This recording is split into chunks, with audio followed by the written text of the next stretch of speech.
concerned and the currency, but we will not really dwell deeper on this because I think much has been said about it. So we eagerly wait to see also what will be the ruling of the court as well. So we have a lot lined up for you this morning, and also we want to ask you, this will be the question of the day. What do you make of Deputy President William Ruto's joke on Raila during the recent National Prayer Breakfast? What do you make of the Deputy President Ruto's joke on Raila during the recent National Prayer Breakfast? You know the drill. You can hit us on Twitter. AM Live NTV is our Twitter handle. AM Live NTV is our profile name on Facebook. And 20686 is our SMS portal. So let's get to discuss this as well, and a raft of other issues as far as the National Prayer Breakfast is concerned, and money as well. But before we do that, we look at the good, the bad, and the ugly in our dailies. We begin with the Daily Nation. This is what is headlining the front page of the Daily Nation today. Njoroge takes the war to cash felons. Kenya Association of Manufacturers loads currency mop-up initiative. That is what is on the front page of the Daily Nation today. And running out of time and value, demonetization. It says any illicit 1,000 shillings note in the hands of criminals is quickly losing value as the October deadline approaches. When D-Day arrives, such notes will be as worthless as withered weeds.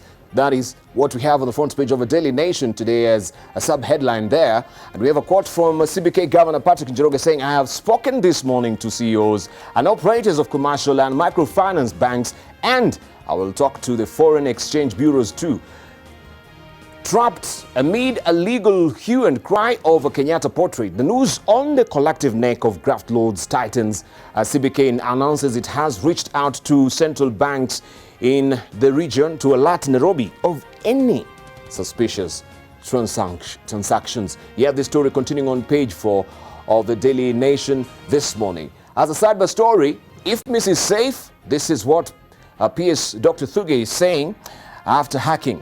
If Miss is safe, Thuge says after hacking. Treasury PS Kamau Thuge says the integrated financial management information system is fine and has not been affected by a cyber attack that targeted sections of ICT Authority and other government or governmental websites yesterday. This story also, you can follow it on page 3 of the Daily Nation this morning.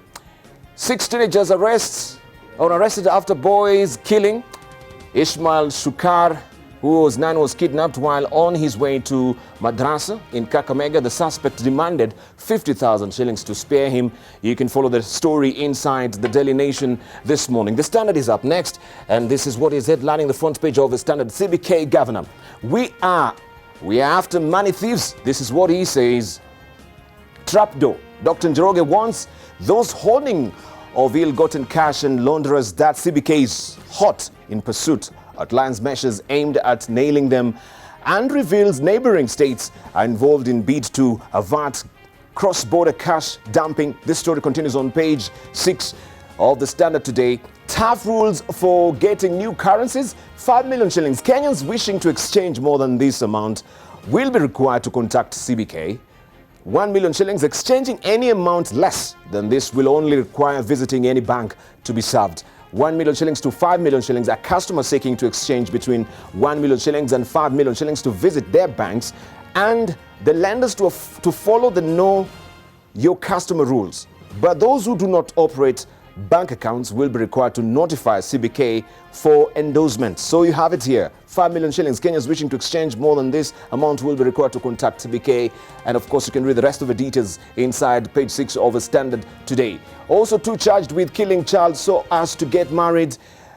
This is the investigation which was ongoing. Court allows police to hold a man and his lover who allegedly killed a 2-year-old girl, said to have been an impediment to their marriage. You can follow the story on page 5 of the Standard today. Also, we have a star for you, and this is what is headlining the front page of the Star. Senate wants spies deployed in every school. This is a proposed law. Bill before senators aims to fight terrorism. And it says if passed, primary and secondary teachers will be obliged to report any suspicious student activities. That is what is on the front page of the Star this morning. Also, CBK boss Njoroge, I should say, defends KICC image on new notes. Still on the front page of the Star, CBK spells out strict rules to exchange notes. EACC bosses questioned over Integrity Centre. A parliamentary watchdog committee is investigating the controversial acquisition of Integrity Centre building by the EACC for 1.5 billion shillings. Parliament's Public Accounts Committee has summoned Ethics and Anti-Corruption Committee bosses, including Chairman Elodua Bukala and CEO Twalib Mbarak, to explain the deal. That should be the commission. That story continues on page 7 of the Star. 80-year-old man dashes to court for protection. At 80, Siolo Mudama Ndambuki should be enjoying his sunset years surrounded by a loving family, but his is a life of misery and solitude after his family abandoned him. He has gone to court for help and protection. You can follow his story on page 10 of the Star today. Let's see the People Daily, how it looks for us today. CBK, this is why we changed banknotes. That is what we have as a splash today. Averting threats. Governor says illicit cash, counterfeits, prompted swap, even as movies challenged over legality by Mzee Kenyatta's image on currency notes. This story continues on page 4 of the People Daily this morning. The Taifa Leo is holding this splash for you. ODM watishia handshake. Chama cha Raila chasema mwafaka na Uhuru hauna maana iwapo hakutakuwa na referenda. And you have this story continuing on page 2 of Taifa Leo this morning. Also, sura ya Mzee Kenyatta yazua utata wa noti mpya is another story that you want to follow inside Taifa Leo this morning. Barabara mpya. We have a standalone picture here. Hata ngamia wafurahia. It says, mpiga picha wetu alifanikiwa kunasa ngamia hawa wakitembea kwenye barabara ya Nyanyuki Moyale ambayo imewekwa lami. Barabara hiyo imerahihisha usafiri maeneo ya kaskazini mwa nchi pamoja na kusaidia kukomesha ujangili. And that is a picture. You can grab a copy of Taifa Leo for this story this morning. Let's continue and see what we have also on the front page of the Business Daily. Now, 83% of banknotes to be withdrawn by October. That is what we have on the front page of the Business Daily today. The value of the 1,000 shillings note is 217 billion shillings. All these notes will be replaced in move to fight illicit flows. You have the story continuing on page 4 of the Business Daily this morning. Also, Britain writes off 1.57 billion shillings housing finance investment. That is what we have also as another story. Listed insurer Britain has written off another 1.57 billion shillings from its investment in mortgage lender HF Group, raising the booked losses from the investment to 3.7 billion shillings in the last 3 years. Follow the story on page 4 of the Business Daily this morning. 17 government website hacked. And of course, you've got an assurance there also from the PS of Treasury that if IFMIS is intact, has not been affected by this, but at least 17 government websites, including the National Youth Service, Judicial Service Commission and the Immigration Department, were yesterday attacked by an Indonesian hacker group. Follow all the details on page 5 of the Business Daily. 81 million shillings is the digit today. That is the annual pay for Britain CEO Benson Wairegi in the year ended December. Eurobond swells reserves to 1 trillion shillings this morning. The proceeds of a 210 billion shillings Eurobond issue have ballooned Central Bank of Kenya official foreign exchange reserves to a record $10.06 trillion. That is strengthening the regulators' muscle in preventing exchange rate volatility. That is a story that you want to follow also inside the Business Daily this morning. Also, City Hall to vet titles for public utility land is another sidebar story there on the front page of the Business Daily this morning. Let's fly over to Tanzania and pick the Citizen for you. And this is what is on the front page of the Citizen. Government allays fears as national debt grows. As the government budgets 9.7 trillion shillings, 73 trillion shillings for debt servicing next financial year. Finance Minister Philip Mpangu says the national debt, which currently stands at 51.03 trillion shillings, is still far from the red line and is thus sustainable. Remember, this is Tanzanian shillings. You can follow the story on page 2 of the Citizen this morning. Meet first Tanzanian to head a commercial unit at Vodacom. And this is the face of the newly appointed Director of M-Commerce at Vodacom Tanzania, Epimac Mbeteni, who has big plans for the telecommunications company. You can read all about his story also inside the Success. That is a pull-out magazine inside the Citizen this morning. Makamba paper bag prices to fall. This is another story that you want to follow on page 3 of the Citizen. Why John Pombe Magufuli is meeting with prominent business people is another story that you want to follow also on page 2 of the Citizen this morning. Still there we have Mwananchi, and there is your splash today. Serikali ya tenga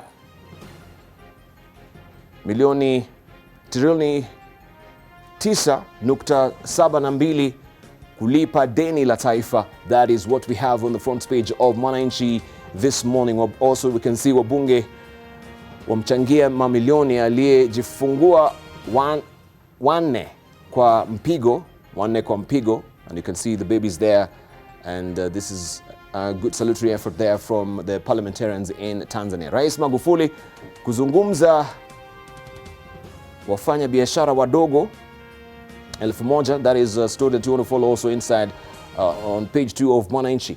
Let's see what is happening in Rwanda, and we can pick up also the Daily Monitor in, not really Daily Monitor, but the New Times in Rwanda. Inside Rwanda's battle against early child deaths is the story here.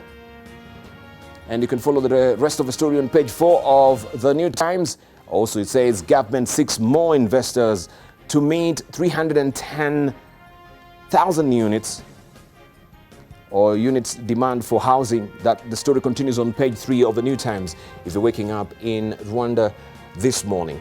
I want to show you also what we have on the front page, not really the front page, but the editorial cartoons today inside the Daily Nation and also inside the People Daily. This is what has been drawn today by Victor inside the Star. Larger than life Sonko in an insulting rant over Pasaris. There you go. This is what Victor has captured for us this morning. And you know what really happened over the weekend during the Madaraka Day. We don't need to belabor that particular point. And also this is what has been drawn by Stano inside the People Daily today, right? It's all about politicians now making this particular, of course, story on the currencies. Their fodder, Kenya's first president Jomo Kenyatta's image on the new note is unconstitutional. This is what politicians, some of them are saying. And we have Wanjiku there who says, our problem is where to find it. Our problem is where to find it. I leave it for you to decipher this. This is what is the People Daily this morning. I want to show you also, if you've not grabbed a copy of the East African this week, what is holding the front page of the East African this week. Quickly, I can just show you that quickly. What is on the front page of East African this week? Politics, big oil, fuel, Somalia, Kenya, sea battle. That is what is on the front page of East African this week. Maritime boundary dispute. Western Gulf farms back Mogadishu against Nairobi as Farmajo asserts himself ahead of 2021. That is the story that you're going to follow on page 4 and 5 of the East African. Now, airline sues Stanbic over $20 million Juba deal. Afrique is seeking $14 million compensation from a lender in suit filed in Nairobi. Is another story inside the East African this week. Can Africa create its own tech options? That is the abiding question there. You can get also the Pullout magazine outlook inside the East African this week as well. Let's see also what we have inside the magazines, just to show you one or two that you can try and pick up if you've not actually done so. This is what is on the front page of the Nairobi Law Monthly, the latest edition. State of the Nation, 7 years of straight lies and false promises. That is what is on the front page of the Nairobi Law Monthly. 7 years of straight lies and false promises. And that's the duo the president and the deputy president, and this is what is inside the Nairobi Law Monthly. Nairobi Business Monthly is holding this particular cover. Postponed bet inevitable, tracing Kolimo's footprints at Safaricom in the wake of his suspended retirement. Read all about it inside Nairobi Business Monthly, also inside Money and Markets, where unit trust funds are gaining currency, politics, bias and law, housing projects will fail to address tensions of urban housing, and on an executive arena, transforming business through intelligent enterprise solutions. Find all these details in the recent copy of Nairobi Business Monthly as well. But make sure you grab a copy of the Daily Nation for these riveting stories.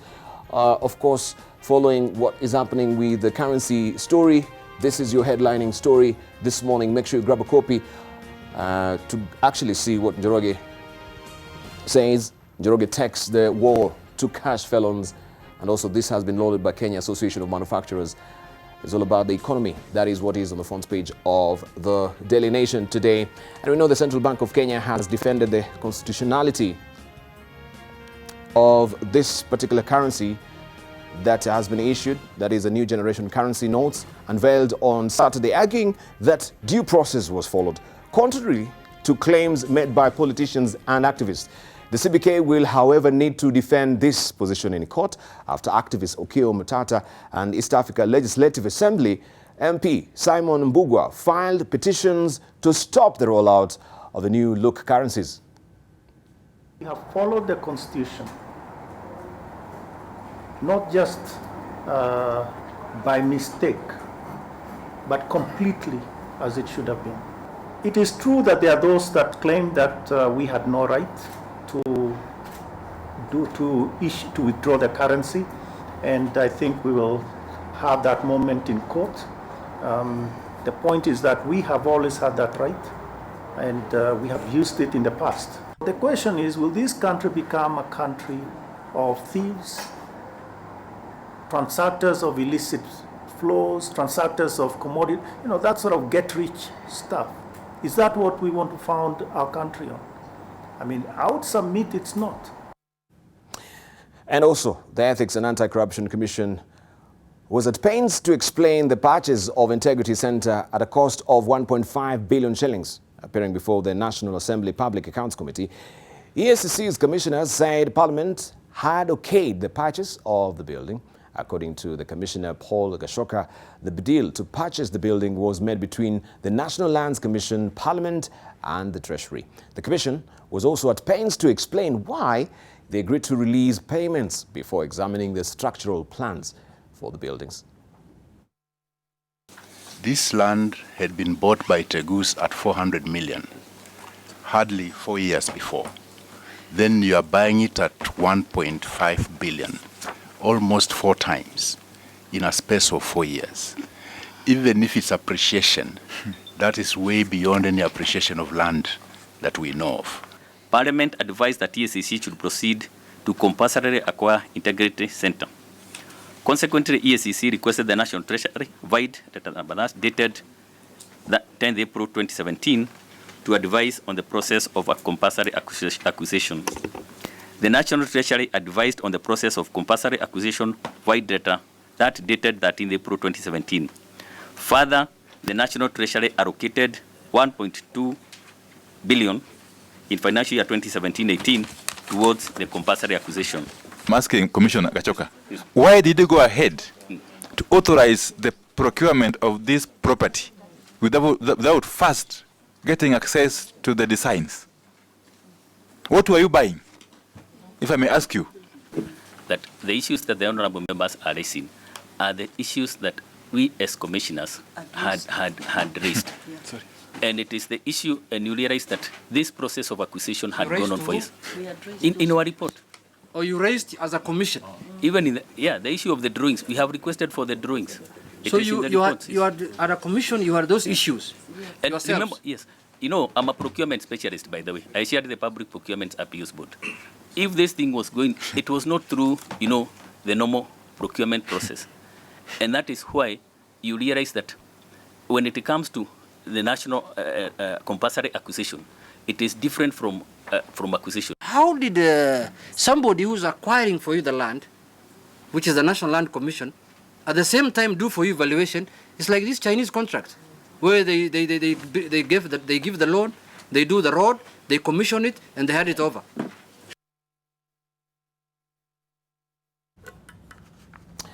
Allow me to introduce our panelists this morning. If you're joining us, we had actually introduced the two of them at the beginning of the program. Right now also, we have with us Otiende Molo, who is a member of parliament from Rarieda. We have Jacob Dio as well, who is a former member of parliament from Gem. We have Senator Kimani Umatangi, who is a senator for Kiambu. We have with us as well Dr. Eseli Simiyu, member of parliament from Tongaren, I should say, and also Senator Aaron Chiriot, who is a senator for Kericho. Good morning, gentlemen, again. Good morning, Debarl. Right. We just want to also just focus on the two stories that we've done as far as currencies is concerned, and also the EACC. I know we've had this debate here previously, if Jacob may remember, on the EACC and the sale of Integrity Center. Controversial, where also some of the officials within EACC were involved and in that controversy. But before we even continue, Senator Matangi. Yes. Good morning. Morning, Debarl. Right. We are eagerly waiting for you. Today, this morning? Yes. Thank you for waiting for me. What's the deal? The deal is now you should be kneeling here before, yeah, because you're late. You know, Jacoyo. It's a pact we had, all of us here. Jacoyo was pointing to the spot when I walked in. But I had a good excuse. You had a good excuse? I had a very good, actually I had a good reason, not an excuse. Okay. And so next time. So we excuse you today? Yes, and because on account of all the number of times when I arrive early. Okay, let's just clear the air on the EACC. First of all, Integrity Center, the sale of it, that we see that particular figure has been blotted, and this was actually in front of Dr. Eseli yesterday. The history of EACC has been very controversial, as in the EACC, the Integrity Center itself has been controversial. We've had even some of, the panelists representing some of, I think, bank transactions that were done, and money is going to some of the EACC officials as well. I don't know if this particular appearance before the committee will make any discernible difference, because we've tried before, or they've tried before, nothing has come out of it. I think it's a difficult situation you put me and Otiende, yes. And Otiende in, because we are members of that committee, and discussing committee affairs before we complete it and have resolutions made on it, I think will be against the standing orders. However, this is a controversy that has been in the public domain for a while, and now the Public Accounts Committee is seized of the matter after the Auditor General's report. So we are going to delve into it and see if we can shed some light on that controversial purchase of Integrity Center.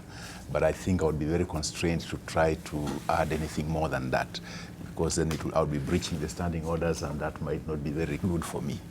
Yeah. We respectively also observe that as well. But let's hear from Otiende, then we can move on to Jacob Dio.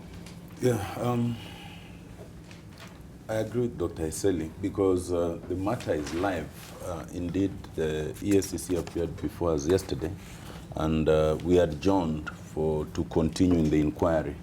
And all one can say first is that the EACC is appearing routinely before the PAC as a form of public accountability, which is constitutional.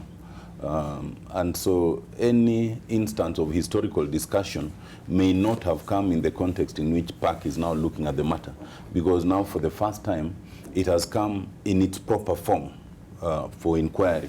Secondly, it's a matter that would have to be discussed very carefully under advisement, not just by us as members of PAC, but even by other colleagues, to the extent that there's nothing wrong so far with indicating the issues that arose, but you cannot draw any preliminary conclusions, at least from where I sit as of now.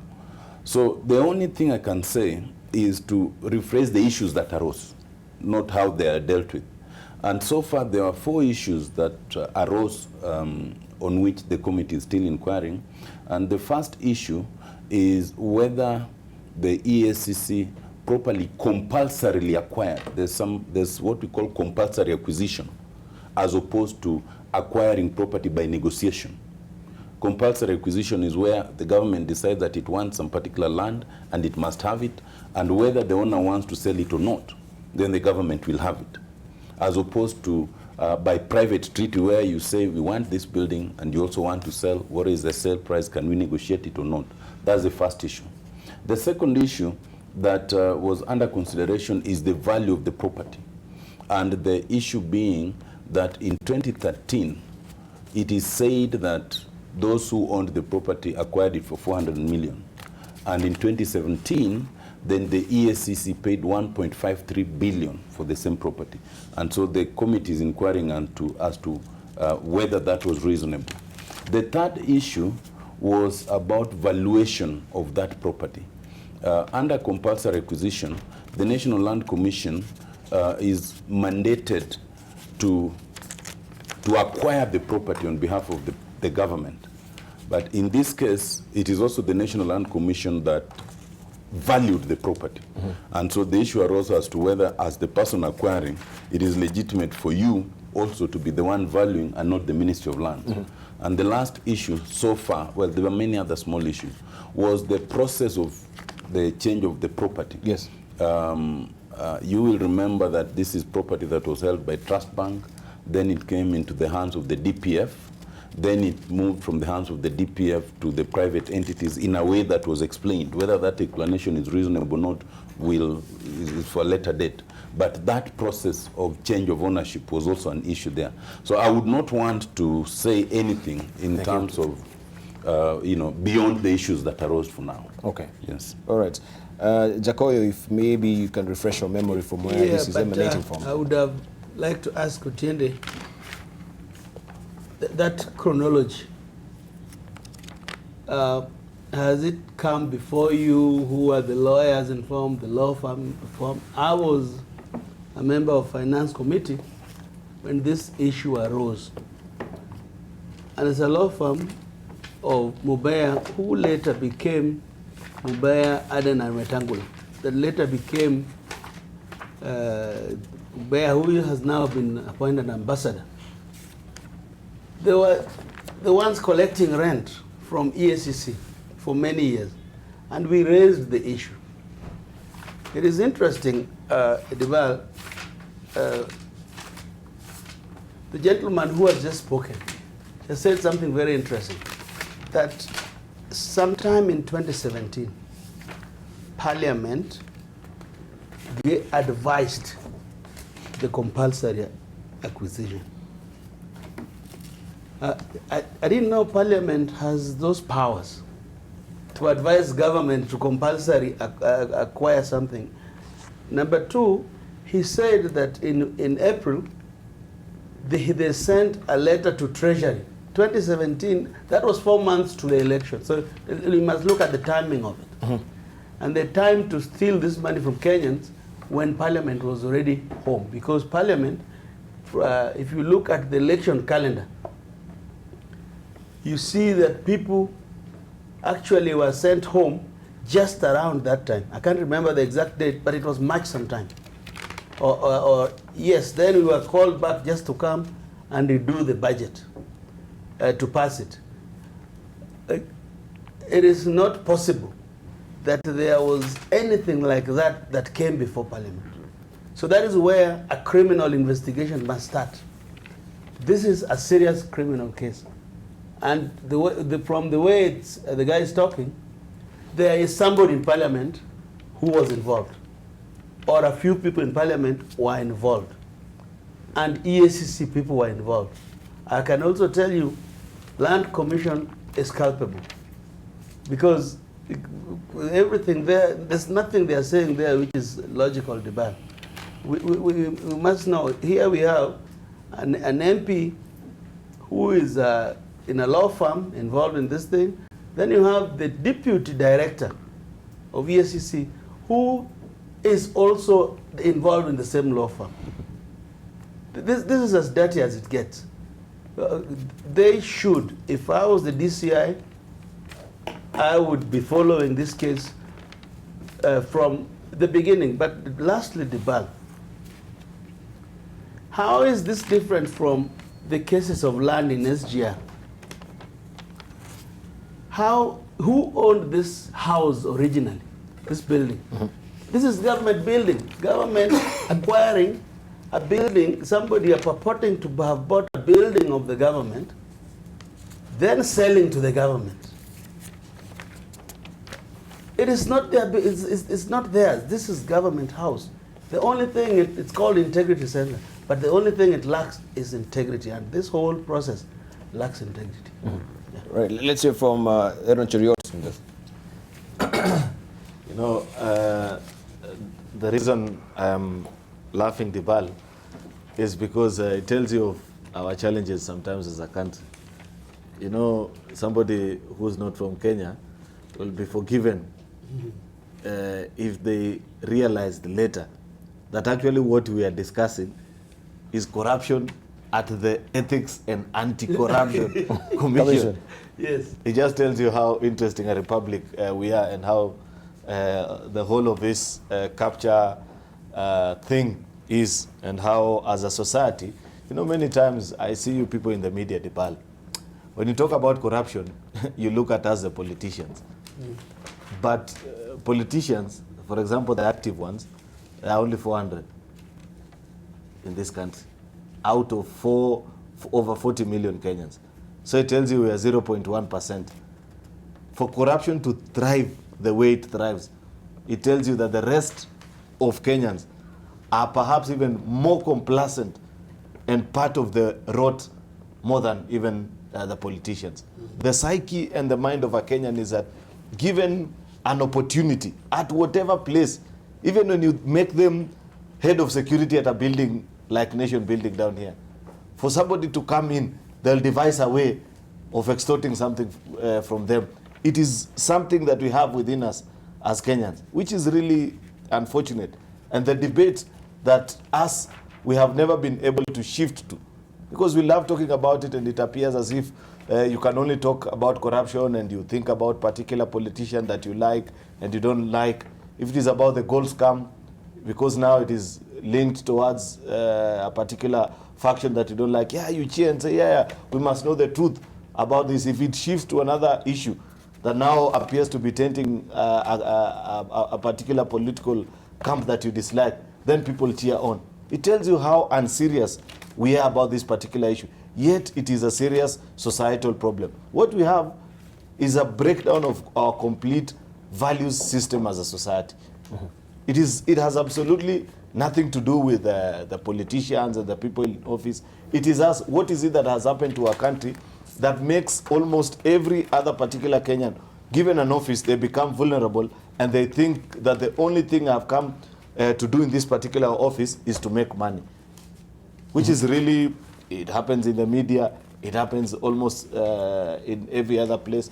I think as a society we must press our reset button and be able to question and say, what is it that it will benefit you as an individual? Right, but we have a director of national values and cohesion in this country. NCIC? Not in, actually this is a very independent body from NCIC, and I think it's in the office of the president. What do they do when it comes to national values and the cohesion? We've never heard from do you know who that person is? Yes. What is his name? His name is Josiah Musili. You can see, you have to read, because you don't even know him. Yeah. You can see you have to use Mwakenya. What does he do?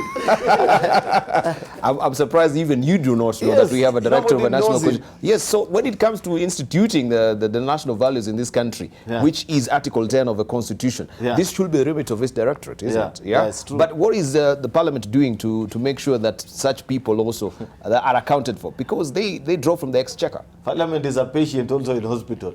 Parliament is a patient. Just like the rest of Kenya. So how can you ask them for medication? Obatangi, you're a patient. Let's hear from you. Are you a patient? Well, Debarl, you know, in this discussion, what comes to mind to me, and I was watching it yesterday on TV, is actually the effectiveness or the controls around usage of government installations around the country and the amount that government spends around acquisition, especially for the newly created institutions by the Constitution, and especially the independent commissions. Because the other day I was passing from Kiambu Road and I entered the DCI's headquarters there. And Debarl, if you look at that facility, it is big, it's enormous, it's modern, it has got buildings. Actually, if you enter the DCI's compound or complex, you wonder, you mean we have so much functions and so many people to be housed in such a facility? And what one would be asking themselves? Actually, that's what I was thinking as I was watching. Why would we be having a discussion around acquisition of a property so much, for the EACC, for seamless functions, for example, for the symbiotic movement and deliverance of duties? Why, for example, wouldn't there be a consideration that EACC should have been housed together with the DCI headquarters? They just take one wing, and the other wing is the DCI's office, and that creates a seamless operation and saves a lot of money. If Debarl, you go around Nyayo House, I'm sure you've been there, maybe if you've been looking for a passport lately, and you go from the one tower to the other tower, top, bottom. You go to some of those offices above 5th floor onwards. You get amused at what happens in most of those offices. It's really, a wastage of space. You find big offices there, and nobody's sitting around there. So I think, we must rethink this seriously in the context of, are we just throwing money around? Ask yourself, Debarl, and I believe Kenyans would want to ask themselves this question. We have a fully fledged ministry with a Department of Public Works, that can undertake the role. And if you ask yourself the amount in those billions used to purchase the Integrity Center, less than half of that amount, indeed way less than half, is sufficient to build a better complex in a better location. And so it's our priorities that we have wrong. It is the choices that we're making, and so I believe what we should be saying as we look at what has happened is it should be a lesson into our future. Should we allow, for example, when we now talk about IEBC and look at where they are here at Anniversary Towers, ask yourself, how much do they pay to be housed in there? You'll be surprised. You are looking at EACC and that purchase. If you calculate, for example, how much IEBC is paying for the occupancy of the space they occupy, it would be mind-boggling. Look at all the other commissions. And so, as we mop up money in the market to control corruption and try to inject sanity into our spending, what we should be looking at is indeed why and where are we losing money willingly, how we should be doing things in a better way. Right. Yeah. I think that is done and dusted. There are some questions that Jacoyo posed, and To you. I think it is fair, I think to both Yeah, of us. so you will wind up on Yeah, with I it, think with the it's questions. fair to just put them in their perspective. Although I hear my friend Aaron Cheruiyot, but on this one, I don't know where political camps come in. Because he took the subject and still brought it to the political camps. But I think this is a neutral inquiry that does not invite political camps. First, and this is only so that because Jacoyo posed the question and the listeners need to understand, the first issue is the statement from the EACC is that there was a letter from Parliament signed by the Clerk of Parliament following discussions between the EACC and the Legal Affairs Committee. So to the extent that Parliament works through committees, we will be discussing whether that is a decision of Parliament or a consultation between a committee and the EACC, whether that constitutes the action of Parliament. Secondly, what was tabled was a recommendation. And part of the discussion we're having with the EACC is whether a recommendation can amount to a directive for an independent entity. That's number one. The second one is in terms of in terms of the persons involved. One of the matters that are pending, and that's why we cannot comment on it, is we have asked ESCC to advise us of the advocates who are involved both with the original sale and the subsequent sale. But having clarified that, let me come to the more general issue. There's a legitimate issue around expenditure by independent institutions and offices in this country in terms of rents and such like, because it is huge. When I was ombudsman, I did the analysis of the amount spent by such institutions, and you'll be surprised, because a single institution, as ESCC was explaining to us yesterday, their expenditure in terms of rent per year was 85 million. So you can imagine how much anyone else spends.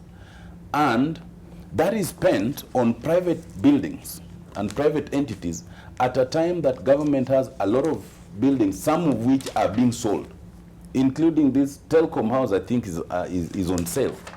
And so the legitimate issue is also the question of rationalization. Why should one part of government find it necessary to sell some building to private entities while another part of government is buying private buildings from private entities?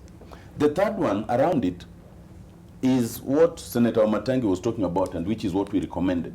I recommended that like-minded or like institutions that do more or less comparable works should actually be clustered together, so that even if you have to construct one building, and this is a good practice in many countries, if you find an integrity house, then it is a house that houses like 8 or 10 institutions in government that deal with more or less related matters.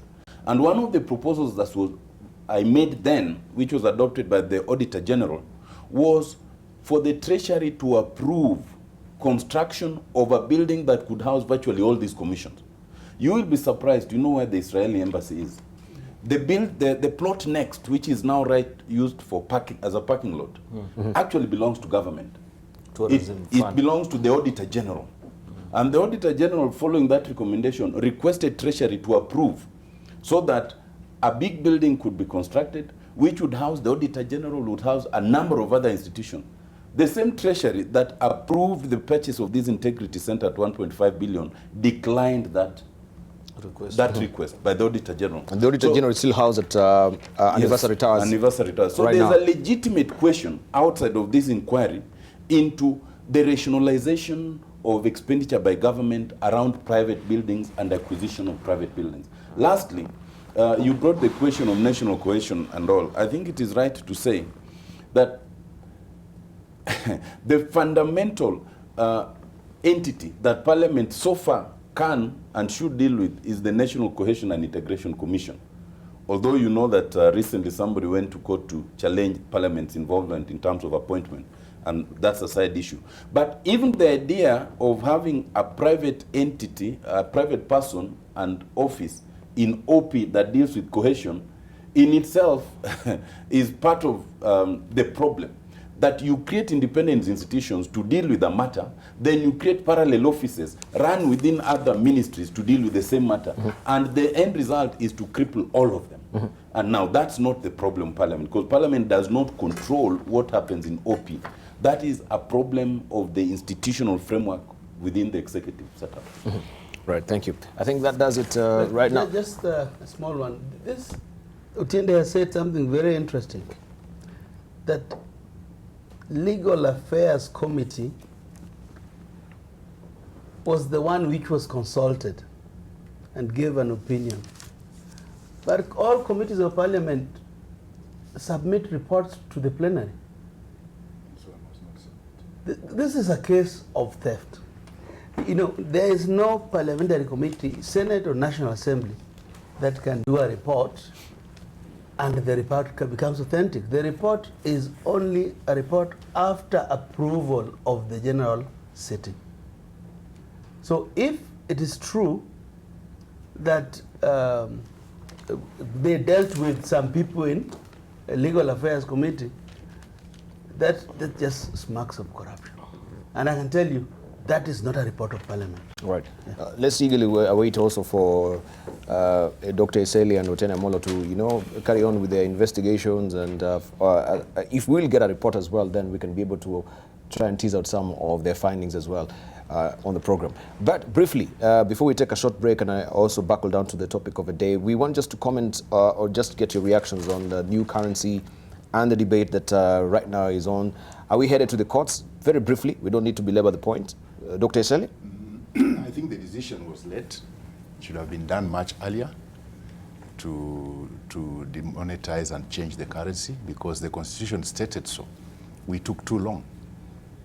We were supposed to have changed the currency after a certain period. But then we've taken so long, and now is when we are changing it. I think we took too long. I think it's wrong for anybody to feel that they are targeted unless they are part of the problem. Because I saw some people in church over the weekend claiming that they are being targeted. They don't have money in sacks and things like that. But nobody was targeting them, so why should they comment about it? They are targeting those fellows who have got fake money, the fake money circulating in the system. There are those who keep money in cash. Those are the ones they are targeting. So if anybody feels targeted, then they should know they are part of the problem of this country and they have not been offering solutions. I think what central bank has done is correct, only that they did it very late. And then they have given too long a period. It was almost 4 months for people to change whatever money they have. Thank you. I think they have given it too long, so it gives these people time to find a way of actually cleaning their money and getting it back. So I think they should have reduced the time, unless there's a real good reason why they chose that. Because when you look at the advert, they are talking of between 1 to 5 million and 5 million and so on. What informed them to make those figures, that it should be between 1 to 5 million? Is there really any economic or scientific basis for the decisions on the amounts? Or is it just an arbitrary figure picked and placed there? Because I think for any Kenyan, for that matter, 1 million shillings is a lot of money. For any Kenyan, for that matter, 5 million is a hell of a lot of money. Many people work throughout their lives and they don't make 5 million. Thank you. So when you are talking about you can exchange this amount or you can exchange between 1 to 5 million, I think those arbitrary figures, they need to be explained. Right, thank you. Let's hear from Aaron Cheruiyot. Do you think this will make a substantial difference in wiping out, some of these fake currencies that we do have, the money laundering that the government is targeting right now? Will it make any discernible difference? I think it might, if executed well, and it appears to be going well so far. How substantial? Save for the few legal challenges that have been raised. You have seen the pleadings that have been made before the court by Simon Bugwa, and you've seen the one for Omtata. I have seen my friend Otiende raise also some fairly good arguments about it, with issues to do with the portrait of the first president of the country and the fact that it's clear violation of the provisions of our constitution. So sometimes you wonder, why do we have such a golden opportunity to do a marvelous thing, then we mess it up by doing some very silly mistakes like that particular one. Otherwise, this was a good decision, first of all, to help us in so many aspects, because the gains far outweigh some of these little challenges. Thank you. That is good for the country. But you just question the decision making by many of our public officers who cannot simply, if the constitution says, please don't include the face or any resemblance of any particular person or personality. How difficult is that to execute? And if, in fact, let me propose this. If it ends up that the court finds that that constitutional provision has been violated, then the people who made this decision should be surcharged, so that civil servants can learn how to simply obey the dictates of our constitution. Otenemo, let's hear from you briefly, then we take a short break. Just briefly on this. First, we have, for the last 9 years, been living in an illicit fiscal relationship. And in this panel, I've demonstrated, and even now, that we have had a situation where new notes are printed, but they're all backdated to 16th July 2010, so as not to appear to offend the Constitution. For a serious country like this, and I dare you, and I've done this before, any note that you'll have, you'll see it's dated 16th July 2010.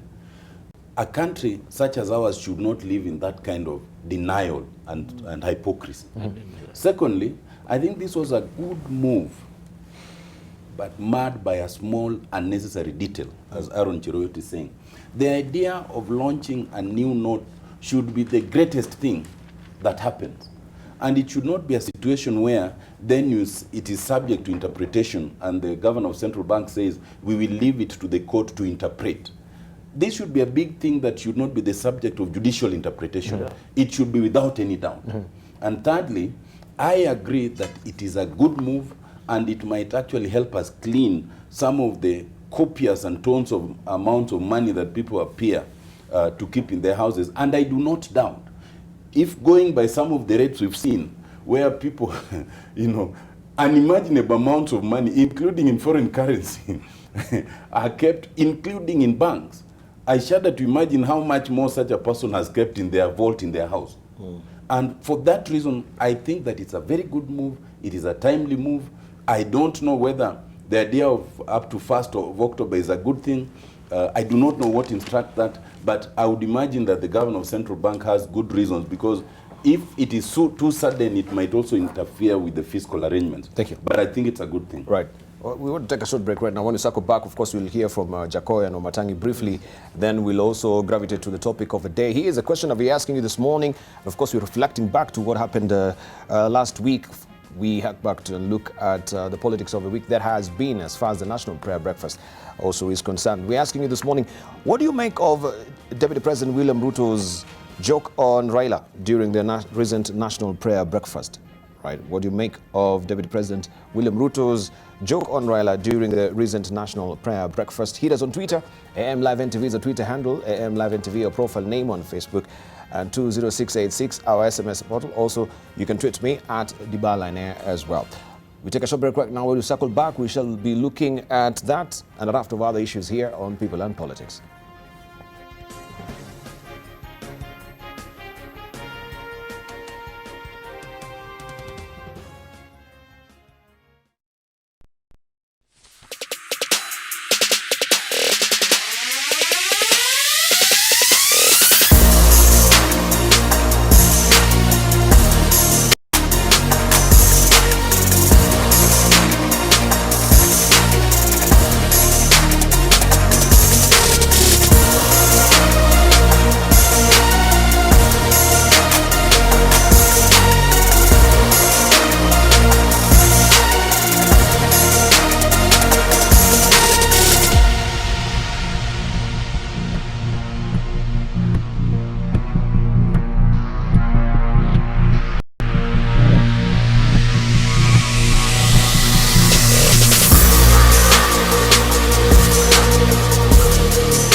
You're watching People and Politics here on AM Live. We continue with the conversation with our panelists here this morning. If you just joined us, we're discussing about the new notes just briefly, and we had from our panelists, two of them were remaining, Jacob Dio and also Senator Kimani Wamatangi. Let's hear from Jacob Dio on this briefly. I support the idea. As you remember, Debarl, I had raised that issue here a few times. That it has worked in India, it will work here. But I'm concerned about a few things. The blatant disregard for the law. The law is so clear, it says we can't have anybody's image on these things, or no human images. So when you put Kenyatta's image there, what are you telling Kenyans? They are already questioned as to a few people capturing our financial sector. Then you put, they are heavy into banking, even by blood. So what are you telling Kenya? That we financially will or monetarily will be owned by some people? You cannot. This is wrong, and I hope the courts are listening to Kenyans. We said we don't want politicians on our notes. We want our animals and other things. So the whole debate is on matters of, should I say semantics? It's a portrait, it's a statue, it's an image. Those are semantics. Let me ask you, if you ask somebody in Moyale, what do they see on that note? They will just say, I see a picture of Kenyatta. They will not know it's a statute. You know, you can't play around with English words, and the Constitution is actually very clear. Secondly, Debarl, what is worrying me, the disregard for the law by the central bank. Once they said you cannot withdraw 1 million shillings. Now you can't even bank it. You still have to explain. But what is worrying the system, the merchandising system, is that if you want to buy waru from Murang'a and bring to Nairobi, and you need 300,000 shillings, yes, you stay in the bank for a day. So the work of central bank should not be the one that impedes business. This is a free market economy, and you cannot. They should run away from trying to insist on knowing what people are doing with their money. It doesn't work like that anywhere. That is why it cannot try to do the work of caring. When you do your taxes, is when you're supposed to detail that. But lastly, Debarl, I want to advise the governor of Central Bank. If you want to be a politician, resign. The moment you begin addressing Madaraka Day, the moment you begin being the spokesman of the CBK, and you are saying we will meet you in court, you are behaving away from the law. And that is wrong. The governor of Central Bank shouldn't even be known like the chairman of Fed. He talks once a year or when he is talking about interest rates, and he knows that. He cannot be saying things that politicians should be saying. He cannot. All right. Yeah. Let's hear from Wamatangi. You hold with this view? Debarl, I've been listening to this debate both ways. And I think the question you first asked was, are we headed to the court? And of course, as it is, we are already there. We're already in court. And first, if it's about this question about, it's about the portrait or image of the founding father of this nation, I hold a different view, Debarl. And my question would be, when you look at the new notes, and I've not heard my colleagues here mention it, how many portraits do you see? How many images of people do you see? And my curiosity is this, Debarl, in our thinking, and especially political thinking. Why is it when you look at those notes, it is only the image of that statue that is visible and is the point of contention? If you look at the 200 note, there is a clear picture there of young children in school with laptops. There is a clear there's a clear picture of a mother holding a baby. Actually, there is a picture of 3 or 4 athletes in athletic gear running on the 200 note. Why isn't it an issue? And if you want to ask that that this question of whether it is a portrait, whether it is an image, I would be asking Debarl, and I think I would be very interested to hear what happens in court. Supposing it was a photograph of the mausoleum that we have next to Parliament that was there to replace the statue, would we go to court? If you refer to your English dictionary, Debarl, you know, a portrait is either a characterization, a depiction, a likeness, or a photograph. And if you take the argument to, is it a symbol? A symbol, if you again refer to your dictionary, is like a logo. It's an emblem, you know? And so, if you really narrow down to this argument of the portrait, in my view, and that is, I said, is my view, I think it is not objective. It's not objective. We have had the portrait of the founding president of this country on the notes that are being withdrawn, and we know what that image and what that portrait looks like. But if, for example, if the replacement of that monument, the one that is in KICC, supposing it was replaced by the monument that is in Uhuru Park, the one where Nyayo holds the rungu, and it was the one that was replacing, would we go to court?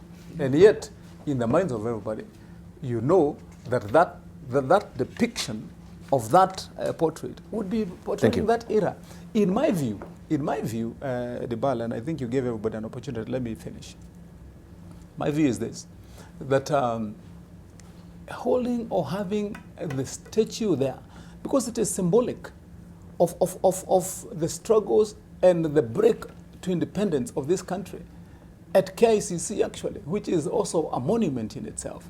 I believe what we are seeing is partisan, and it is because, in my view, in the minds of our people, it's already implanted that what we wanted then to argue to remove when we were making our constitution is the portrait that was in that photograph.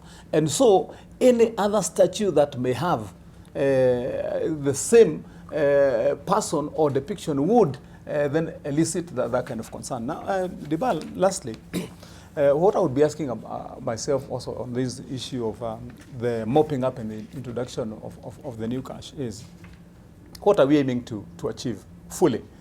I would ask this in this question, in this light. If you look at the argument that we have fronted, especially from the central bank, is that we have so much in the 1,000 notes that's in circulation, estimated according to their figures at about 200 billion.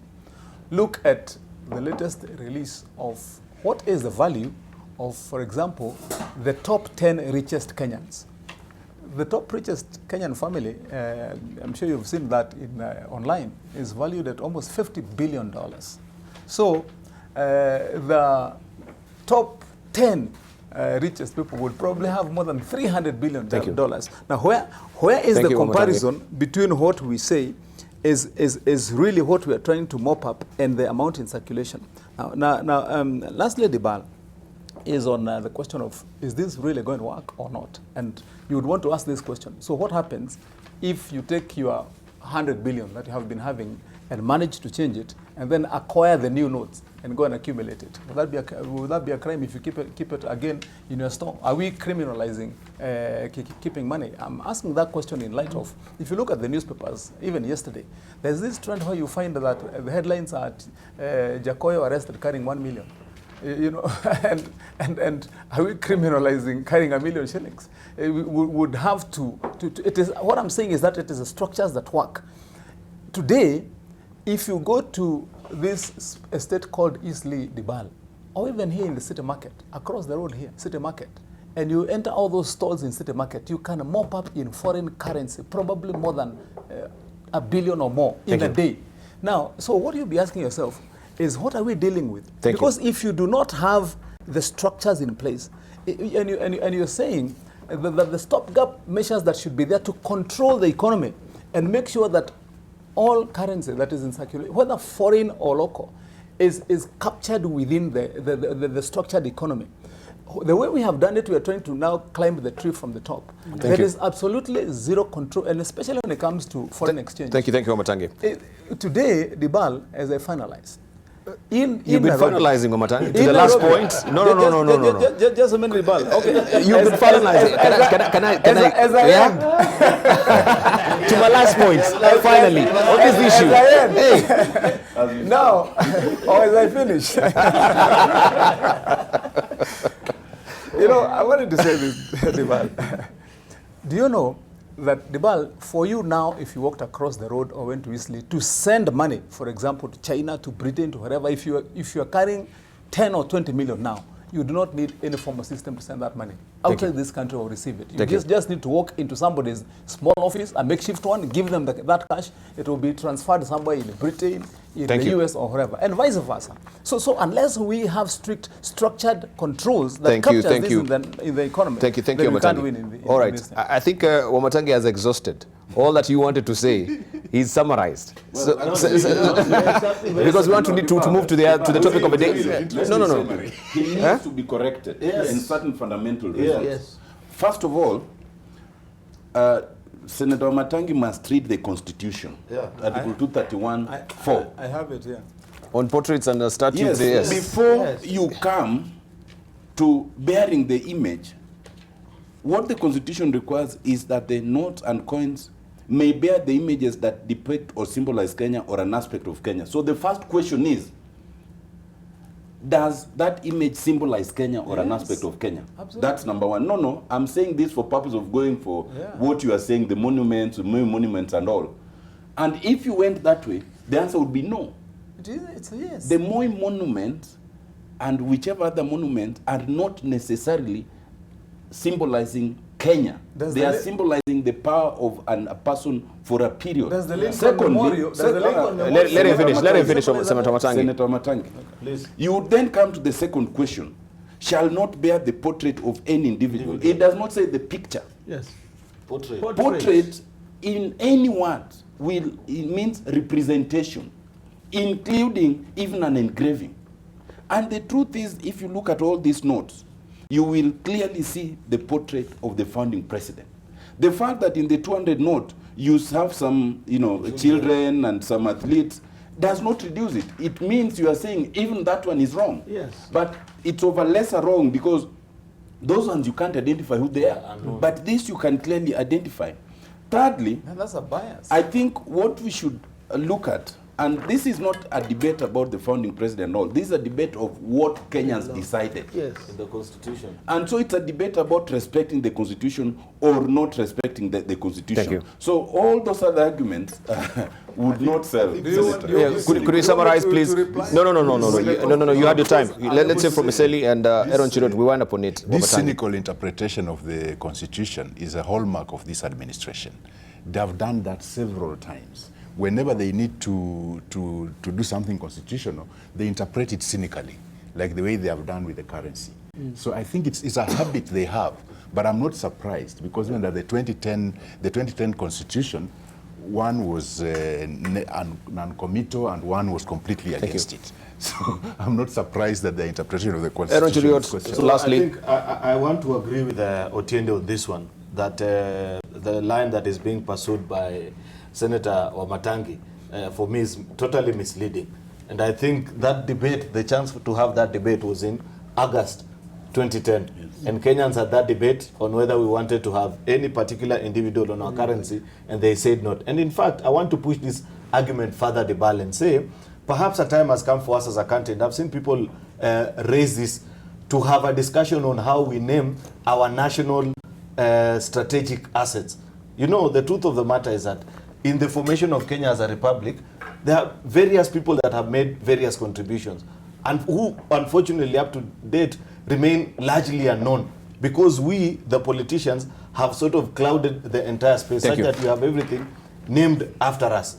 And we need to broaden this and ensure that every particular Kenyan who makes any recognizable effort into making us a greater republic, both locally and internationally, is at least recognized. Right, let's leave it at that. Maybe we need better guidance on that. Thank you. Thank you. Let's leave it at that. I think Debarl should have allowed No, me no, the right no. of For the interest of reply. time, this is a matter still under investigation in court. We'll have time to talk about it even next time. How can you say that when Otiende Amolo has correctly pointed to the answer to what we are saying in that Article 231? How long will you take to actually just reply? Because Debarl, I mean, how long will you take so that I can put you on countdown now? Yeah, sure. Yeah, the timer. I'm going to take 2 minutes flat. 2 minutes. Let's do it. A whole 2 minutes. Okay. What I just wanted to point out is that you're not timer now. Amolo has given the correct answer in Article 231(4), which says clearly that the picture symbolizes Kenya. And what you would want to ask, and I would want to bring this to you, Debarl, exactly as media. When, for example, you're broadcasting the achievements of this nation, how we got independence on Madaraka Day, why do you start with those images? For example, with those depictions of an era. You see, and that's why I posed the question to Otiende Amolo. Is the Lincoln Memorial in Washington, D.C., is that a symbol of the American past eras, or is it a reflection of what Lincoln the man was? And so when you have that kind of portrait, that is why we also put the portrait of somebody like Kimathi. I believe others should come, for those founding fathers. That is the representation, the symbolization of an era of this nation, and how we got independence. And if then we go that route, we'll be saying then even pull down all these roads that you have named from our heroes. You say, for August 2010. Not now. No, but it should also not be misinterpreted. Your 2 minutes are done. It should also not be misused for that matter. Thank you. Your 2 minutes are done. There is this is still open for discussion now, even for the next forum right now. But we just want to hark back to what happened last week. Let's just listen into some of the sentiments that were aired during the National Prayer Breakfast. Mr. President and Mr. President of South Sudan, thank you for having me with you. And I have two requests from my country back home. You might have noticed we have a little political turbulence at the moment. And we're just wondering if you have a spare Prime Minister around. We could...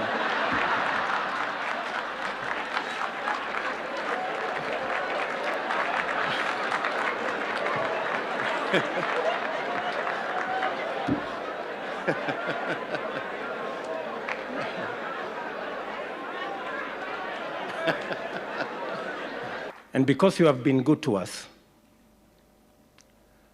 your request for a Prime Minister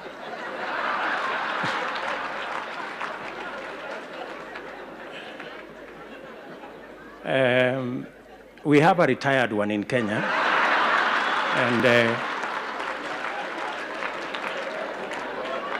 we can and since the Constitution has abolished the position of Prime Minister in Kenya, so he may not have it anytime soon, so we will send you his CV. Maybe you can consider.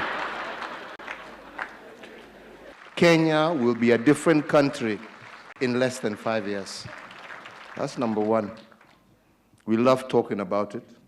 We love making our commitments. But the practical side, a bit tough. Let's just do it. Let's not talk about doing it. Let's just do it. That is all our people ask of us. Nothing else. We can sing from the rooftops,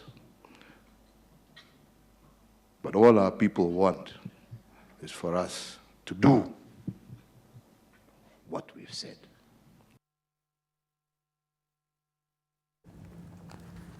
I think we missed out on the bit of President Uhuru also replying on that particular joke that, yes, he's not asking for only one, he's got two more, right, so that he can have peace for the next 3 years as well. I think my editor will look up on that and then we'll play it much, much later. But let's listen from Aaron Cheriot, your reaction on this. You know, Debarl, this country is very interesting. Sometimes we make a whole fuss about very simple things. And when I heard that ODM or Gold DM, as they are referred to nowadays, was having a presser to respond to a joke. And I realized that how much they have lost the plot as a party. And I want to, my good friend Otiende, you have good brains. I think it is time that you put them to use in your party. You cannot continue to have Edwin Sifuna as your Secretary General and as the face of ODM. The truth of the matter is that sometimes also some things have got to be let to be what they are. This was just a good light moment, If it was to be as serious as Sifuna and the people that went to respond to this particular joke was, then perhaps you would have expected that even on the other side in Westminster, Dr. Hastings would have received his fair share of rebuttals, also being told, oh, why are you dangling a prime minister's position in Kenya? I mean, who could not understand that this was just a light moment, that even the president came and like you rightly pointed out, he said, I can give you 2 more just to give me peace in the country. It was just a good joke about it, and we should encourage this issue of believing that our politics should always be combative. And every time I say something about Eseli, it means it is because I hate him and therefore he has to respond to me. We have got to do away with that kind of our politics. At the end of the day, these are human beings and we share sometimes experiences that may not be pleasant. Of course, there is a history of what either of the DP or former Prime Minister have said against each other on past occasions. But it was not the prominent feature at this particular point in time. Therefore, it was absolutely misplaced for anyone to imagine and think that either it was an insult or any kind of a thing. It was just a good joke. That is how I understood it. All right. Otena, was it a good joke from your own assessment? I think I would like not so much to dwell on what was said, but the occasion. And for me, the question to ask is, this was supposed to be a national prayer breakfast, I think the 17th. Is it living up to its expectation? And I have my serious doubts. As I've said before, I believe that for prayers, people like us, when you go to pray, you do more listening than talking, because we are the congregants, and then they're the preachers, like what Aaron would have been if he had not come into politics, and in which case we would be listening to him. But now that he came into politics, he should not expect that we can listen to him on matters godly. So on such an occasion, to change it for an occasion for ill-mannered banter and stale joke, I think is unfortunate. We allow too much of the congregants to speak. It is telling that we didn't even hear any word of God throughout that representation. We have made it a situation where we take political jibes at each other.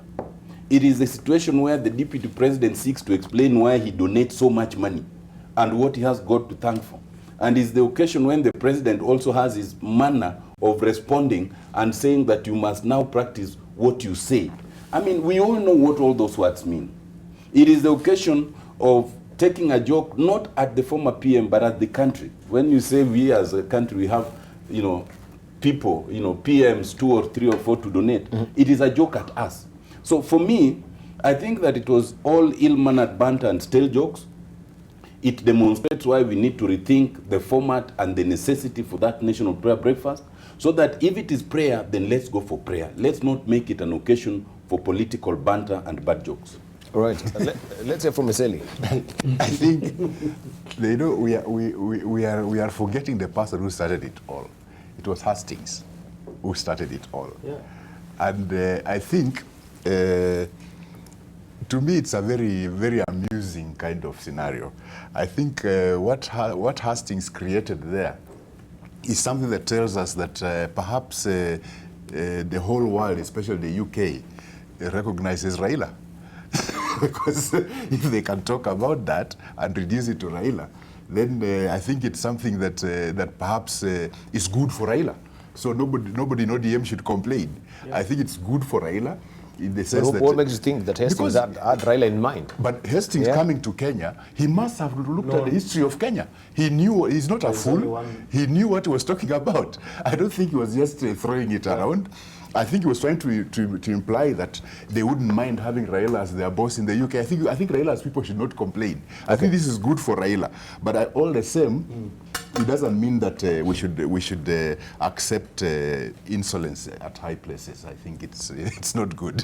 But Right. but it's a very interesting scenario. If you, depending on the way you look at it, I hold no brief for Raila, but I would advise the ODM people not to complain. I think this is good for him internationally, because they are saying that he can actually be exported and actually do a good job in UK. Well, is it providential right now They don't want to allow him to do the good job here in Kenya. So, Jacob Medio, because we have even Kevin Bira here, who's put up a picture of Raila at Chatham House right now. Baba took his resume to the UK already, as you can see. As you can see it right yeah, he's already taken his, of course, he'll be making a speech at Chatham House already. But the fact that he was actually not during this particular occasion, I think it is also fair that, yes, if a person is not there, then you shouldn't actually take jibes and not giving him an opportunity to have a right of reply, so to speak. Debarl, Raila has already been exported. He works for the AU. What is the Sally telling us? He's an export material. Mbegu mzuri. So, but I've been a member of National Prayer Breakfast. I've attended many, including twice, the one for Washington, D.C. I've gone to Uganda, Brazzaville, and I think 2 other countries. This is not a church. It's not a church. Remember, once I read the Bible, and then I sang in that MP's choir. So when the DP stood... You sang in that choir? Many times, all the time. Oh, now we can see why there is a problem. The foundation is shaky.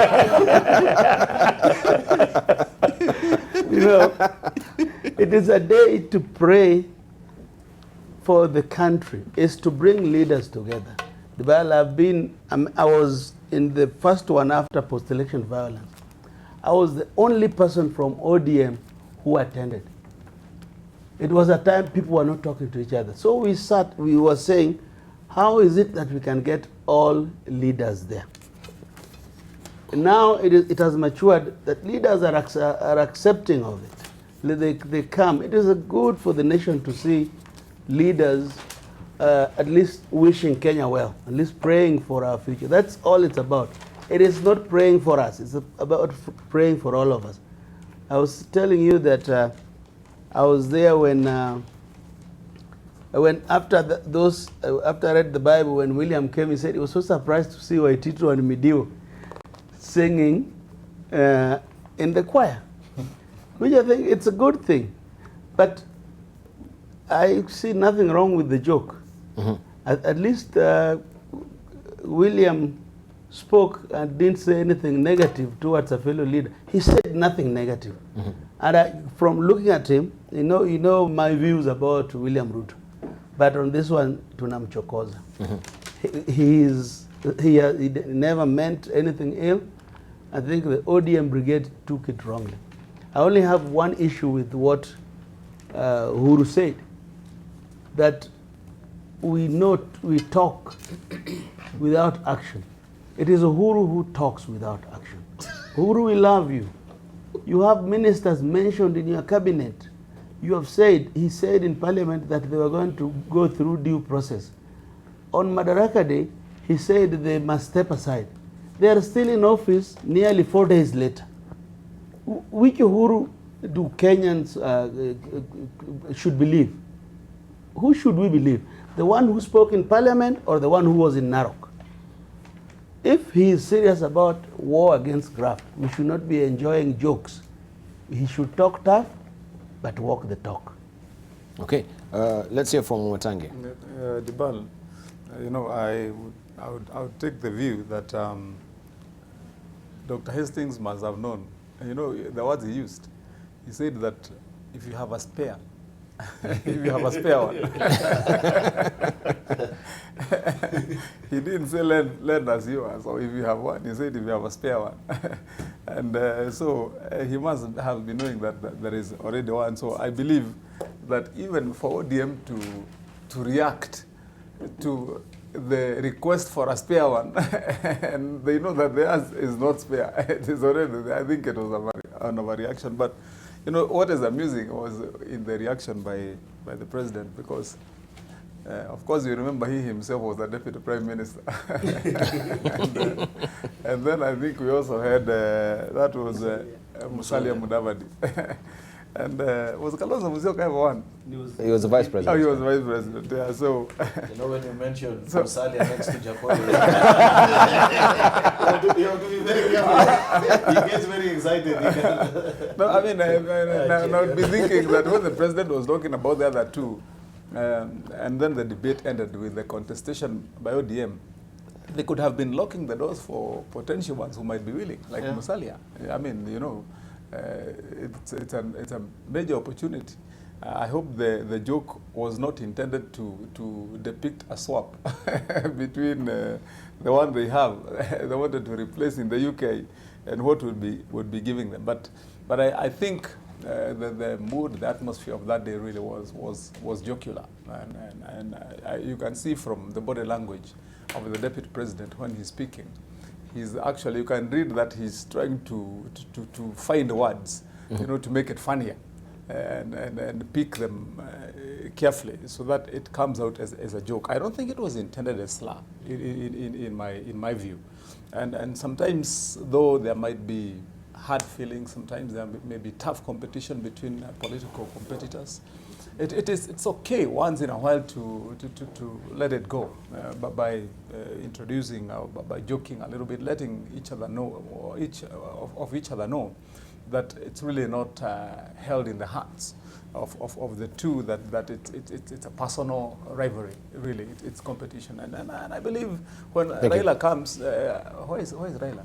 He's in Chatham House, right? He's in the UK. I wanted to find from the cars, out from the cars. From the cars. But I believe when he comes back, he will have an opportunity also then to. We hope Jacoyo, have you helped him to update his CV? No, his CV has just been sent to you. He was even carrying it. Okay. But the speaker, the foreign speaker, was referring to the fact that on the 7th, Theresa May steps down. Yes. So they will not have a prime minister. That's Thank you. actually That's the biggest the basis political of the issue. joke. Yeah. Right. Okay. Yeah. Lastly, let's just close with it with Otieno Molo. Do you think also ODM overreacted to this particular joke? I mean, it was a light moment, but looking at also his entire speech in its entirety, when we talk about him talking about being a Hearts boy, and of course right now he's sitting at the same table, high table with Uhuru Kenyatta as well. Was he in a way presenting, you know, the dynasty and the hustlers debate as well? You know, in those years that he was going to school, where many people were going to school at that time, he was not the only barefoot student. There were thousands and hundreds of thousands. Did he in any way say he was the only one? No. So the thing what's is, your point? no. The point is this: I have not finished. So why are you interrupting? Perhaps you didn't go to school barefoot. That's why you're interrupting. Of course I did. So the issue of having gone to school barefoot is not a big deal, and it's not a qualification to be president. So, so I don't see. I don't personally. I mean, seriously. Personally, I don't see. I don't see the. To answer you directly, that was my exact point. You may have gone to school barefoot, you may have suffered, and many of us equally suffered, but is it the occasion to go for the national prayer breakfast and they start explaining it as the basis for what you do? And that was my point. And I hear my brother Jacoyo explaining the history and the rationale. But if you want to bring political leaders together, then bring them in a rally. Don't call it a prayer, because there is no prayer there. No, that is just an occasion when you allow people to banter, and it's not really a good one, including the abilities to practice singing. I'm sure that is where members of parliament who've never sung try out their skill. Oh. Now, anyway, more seriously, why was the deputy president responding? Even the person Hastings was addressing was the president, not him. So if there was to be any response, it would have been by the president, not the deputy president. But it speaks to what I've always said, which Aaron doesn't agree with. that the deputy president had stopped deputizing the president a long time ago. He charts his own path now on everything, including speech. Now, that's not what the Constitution contemplated. Now, generally for me, I think prayer is a good thing. And I think when prayers are well conceived, it serves its purpose. But when it is not well conceived, and the only thing that people can talk about is the joke, rather than the message of the prayer, it tells you there's a problem. All right. Cherioti, you want to actually respond to... I don't think it's worth a response because it was so cynical that I remember someone of Veseli's studying and respect shouldn't be saying such things. But why did it hurt you if it's so cynical? No, because surely, okay. One, let me just explain something. Definitely. For sure, no, it doesn't, because I'm not William Ruto. So there's no way it can get to me. Neither do I hold brief for him. Thank you. But I just expect that sometimes when you're looking at things, even to the people that we do not agree with politically, what is wrong at a prayer, Sally, and I've told you, on matters Christianity, allow me to hold your hand and show you how it goes. In church, there is a session called testimony time. During testimony time, you speak about the things that have happened in your life and how it uplifts you. That was that particular session. You speak about how, when you look back at how far you come from, it was not a political tirade or anything of the sort. Thank you. Let's leave it at that. My good friend Otiende, that was in the program. Otiende has never attended the prayer breakfast. That's why he's completely lost on it. He doesn't understand the foundation. Thank you. And what it means. All right. Okay. Attend, you will understand. Thank you. Let's leave it at that. But it's live. You don't need to. No. Otiende, can I just advise? You want to advise Otiende? Otiende, there's something called fellowship in Parliament. Every Wednesday morning at 7. Yes, I know that. It is the basis of that thing, and they meet there every Wednesday morning. And they even do the singing. The only problem with that singing is that now the people who, like you, who never go there to fellowship, now join. I've never been there. And now they join too. So please make time. I knew your parents were Christians. I knew you were. Is that the cause of them? But what I wanted to say, Debarl, as to advise Aaron, my friend, that we are not worried about the going to school without shoes and all that. We are only worried about comparison with others whom you now think you're equal to because you have unexplained wealth. What we are asking, how did you buy the shoes? We agree the first one was bought for you by some Jaluo that I don't know. But the thing is, how many are still not having shoes? How many are still not having shoes? Haven't you seen those pictures, NTV airs of schools without shoes? And the people who have bought many shoes now and going around in choppers don't care. And they took an oath to protect those people. That would be a good point. They can't but even the wrong buy messenger. Surely, a son of the dynasty cannot tell us about I am not a dynasty. Okay. All right. Let's just move on. And we see some of the reactions here on Twitter. Edie says the ODM anger at the Hastings joke emanates from the swipes that the DP has been directing at Raila in all rallies and churches and church services. So now when talks anything that seems to target Raila, even a joke, no good can be seen from it. This is what it is saying. Also, we have Kevin. We showed that it was Raila actually now, who is in the UK, who has now presented his CV. We had shown you earlier that one. We have Senator Machete. He's asking about Boni Khalwale. Where did he go to? Is he busy in Tanga issues? This is what Machete is asking. Boni is actually breaking fast with the Muslims. No, Boni has just tweeted that he withdrew some 1,000 notes in a bank somewhere. Yes, such a tweet. So. And he's complaining that he was given the old notes rather than the new one. I tell you, Boni has that advantage of getting new money now. Okay, we have Not Tribal saying that Ruto suffers from OCD. This is Odinga compulsive disorder. Treatment is advised as bed rest on 3 days on 3 Sundays, on a lighter note as well.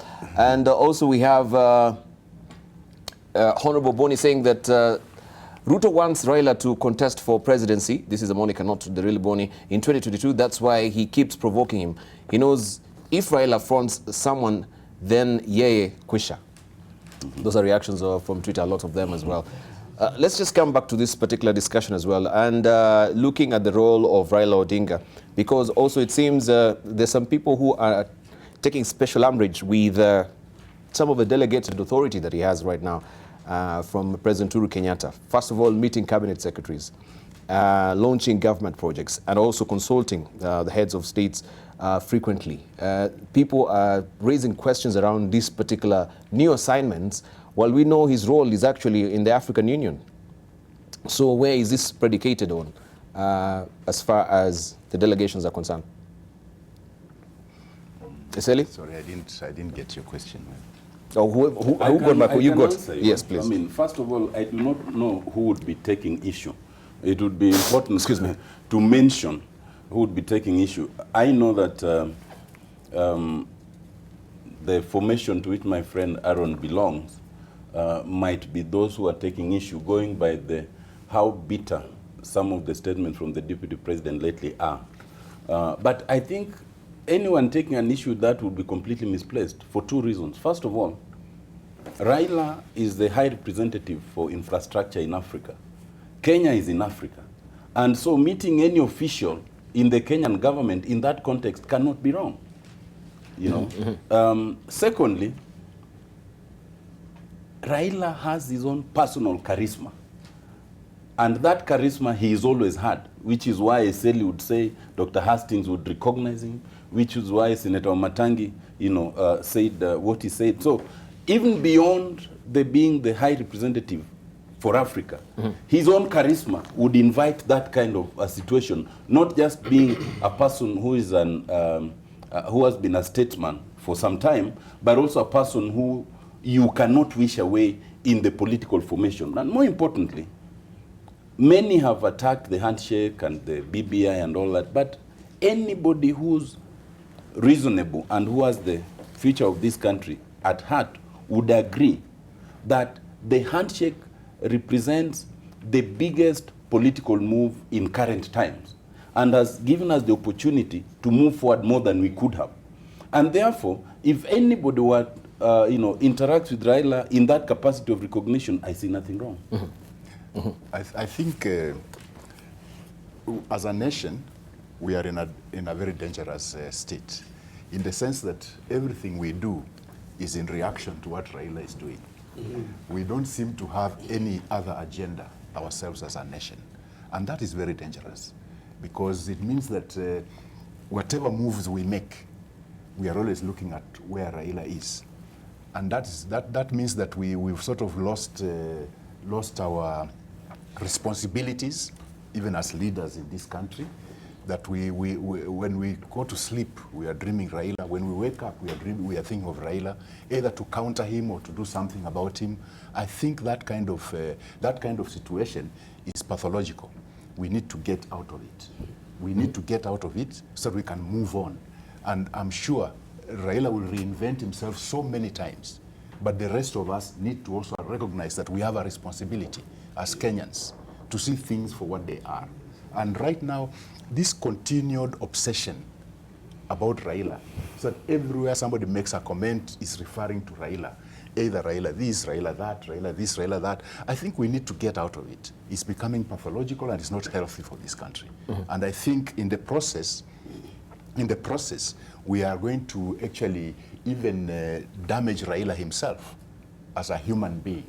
Because once you start raising him to the level of a deity, then you start losing the plot. And I think as Kenyans we need, and especially the leadership, they need to get out of it. Right. Aaron Cheriot? I hope you'll spare such a thought and a day for William Ruto as well, because I think he suffers equally as much when there's no day Eseli will come here and not refer to him derogatorily. There's no day Jakoyo will do the same. When have I referred to Otiende will never finish a rally on a weekend. You know why Otiende is a part of the handshake? you need to go to his social media account. Earlier on, before the handshake, he was a very humble legislator, a brilliant one. On weekends, he was building Simbas, those mad house. But since the handshake, you will see him on Rusinga Island with my good friend Senator Kajuang, Silas Jakakimba, landing in a chopper and going to Harambee. So you can understand his excitement with the handshake, because things have changed ordinarily. We'll get back to that. We'll get back to you on that. And therefore you have got to understand. But generally speaking, what the point that I was trying to make is, first of all on Raila, is that I think it is befitting of any leader operating at the level he operates, because maybe there are not 3 or 4 other leaders in the country who operate on that level, to have praise and criticism in equal measure. And it needs to be counter-checked. There need to be people who celebrate his kind of leadership, and there need to be people also who critique it, because it can only make him a better person in terms of, this is somebody who has the potential to lead this country. Therefore, there is absolutely nothing wrong to those who keep on counter-checking each and every of his political statements. The same is done of the DP. There is no week a newspaper will finish without him having been there at least 2 or 3 out of 7 days that are in a week. It is important and it is good. The only thing that we would advise, and this I have said this before, is that in his newfound alliance with the Jubilee administration, he sometimes take it to acquaint himself with what are the proper operations of government, so that he doesn't find himself in very embarrassing situations. Like, for example, what happened with that trip to China with the president, where before reading the proper brief and to know that there are things that you don't reveal early on in hand, as they can come back to either portray you in a bad light. You know, the president found himself in an embarrassing situation. Here is somebody who's gone out and said, we have gone to China to bring money to come and complete the railway from Naivasha to Kisumu. Then it later emerges that that was not even on the agenda. So you see, a little bluffs here and there are what make some of us not very comfortable with him. Otherwise, generally, nobody has a problem. I believe any good leader, even at our level, you should. I don't have a problem with my critics. They make me a better person. The only thing that we ask of is that when you do it, please let it be devoid of hate and, you know, sort of cynical tirades. Devoid of hate. That I agree with you, Senator. You know, I would advise you not to compare Ruto and Raila, because I think the two are like night and day. Yeah, Raila is night. Well, that is you saying. That is you saying.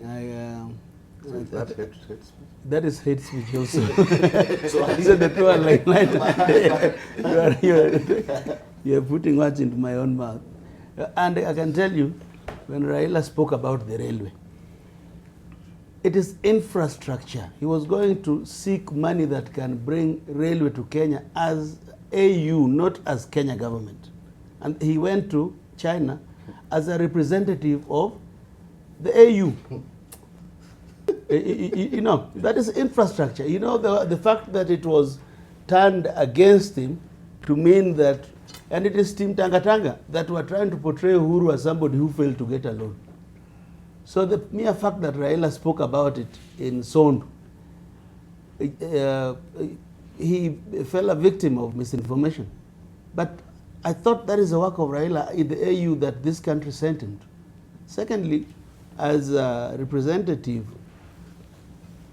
representing Kenya in the AU in that capacity, I think he must be involved in development. However, Debarl, I only wanted to say one thing. How I wish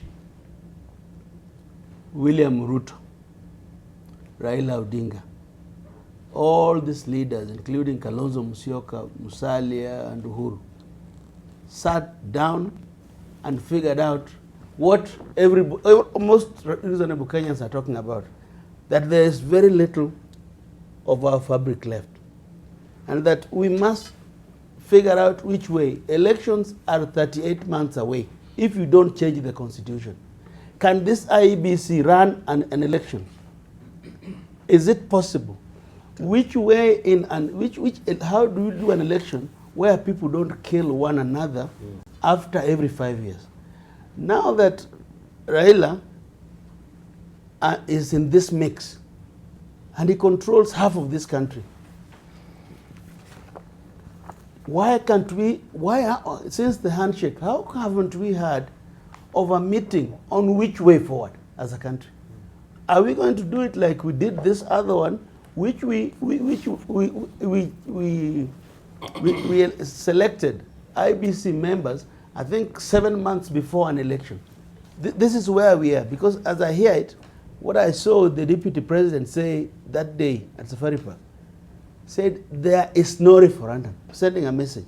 I've had most of these people saying there is no referendum, and I can tell you, it shall come back to haunt them, because not all of them can be president, and if the only bed we are spreading is that there is going to be very serious realignments and serious disagreements. Thank you. Wamatangi.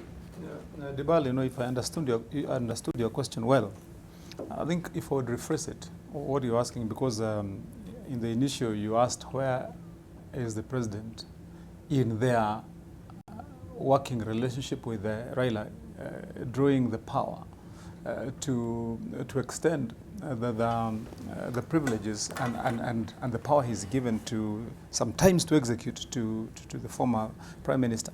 And if I would rephrase that question, Debarl, you would be asking this: do we need another disaster, for example, 2007 and 2008, or do we need another Kofi Annan to have our own initiative of a national accord?